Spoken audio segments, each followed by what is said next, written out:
If you thought you needed a heavy-duty presser to press in bushings into your subframe, no, actually you do not. You just needed to remove the metal sleeves that are inside the subframe and the crossmember mounts. And since I did that already, and I learned the hard way, let me show you how easy they will slide in. These polyurethane bushings are no joke. Strongflex gives you plenty of grease. They had sent over about 6 packets in the kit. And if that's not enough, there's always a tub of grease at the auto parts store. While I'm prepping these bushings, let me tell you why I had to learn the hard way just to then find out it was supposed to be quite easy. I was just missing an important step during the process. A few days prior to making this video, I had received my package in the mail from Strongflex, and I was super excited to install them. So I set up my recording station and started the process of getting one bushing ready to press in. Keep in mind, I have no hands-on experience doing bushings, but from what I have read, I had everything I needed to install them correctly. And as I started with one bushing, it was not going in. I had created a home tool to get it in, and that didn't work either. I had sent a clip to my buddy to let him know if there was anything that I can use without having to go to a store and buy a tool, but he recommended to go to a machine shop to have it pressed in professionally. I did call a few machine shops the next day, but it was the 4th of July weekend, so none were available till the next week. So I casually looked up on YouTube to see what I can buy to get this process going, and the best option I had was a shop press. So I went out and bought a 12-ton shop press, and before I went to work, I got my station ready, and as I was trying to press it in, it still did not want to go in. I was already very frustrated at this point, but of course I wasn't going to give up either.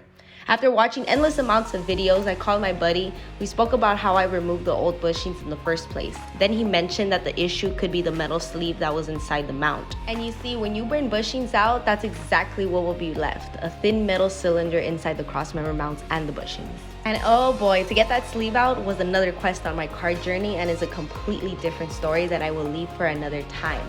But the message here today is, even if it gets tough, don't give up. Just change your perspective because the experience can be quite enjoyable.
I had wondered why the smallest sleeves do not match the size of the bushings that go onto the subframe, but if I'm not mistaken, those are centering sleeves.